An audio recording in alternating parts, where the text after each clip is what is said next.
Kaixo, gurasokiko bilerak antolatzeko proposatuko dizuegu modu hau galdetegi baten bidez. Horretarako, gehigarri bat izan behar duzu formularioetan. Gehigarri hori da Choice Eliminator 2. Idatzi. Hemen dago, Marketplaceen. Eta instalatu behar duzu. Betiko baimenak onartu behar dituzu. Eta onartuta ondoren, inprimakian, hemen dago txertatuta, Choice Eliminator 2. Sortu galdetegi bat, tuterarekin biltzeko adibidez.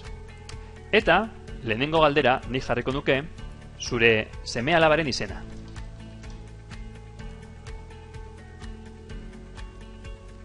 Baita jarriko nukenik ere, jakiteko zein den amaren edo aitaren izena. Eta, hirugarren galdera da garrantzitsuena. Noiz bildu? Aukera anitzak hartu, bat bakarrik aukeratzeko, eta hemen idatzi libre dituzun ordutegiak edo tutoretzarako dituzun ordutegiak.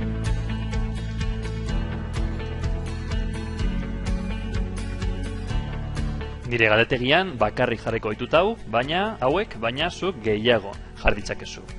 Behin eginda, bi galdera eta noiz biltzeko galdera, aktibatu Choice Eliminator 2.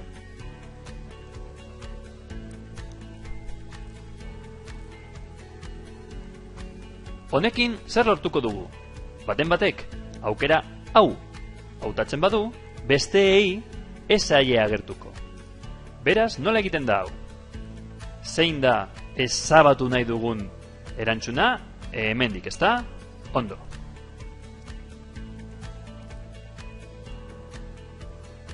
Nahi baduzu, klikatzen baduzu hemen,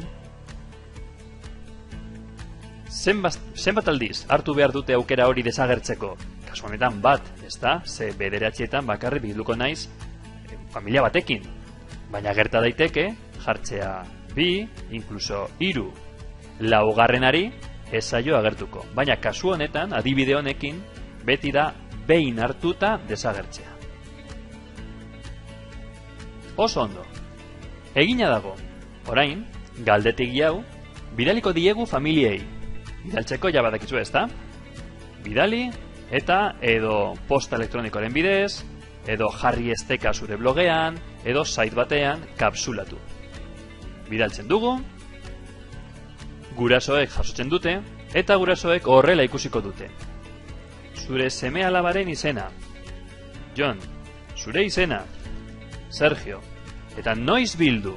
Pues niri, aita bezala, komeni zait, biltzea, adibidez, men, iraileko 21 bederatzietan. Bidali eskaera. Eta begira, atzetik datorren familiei, irailak 21 bederatzietan ez zaie agertuko. Desagertu da. Ordu hori ja hartuta dago.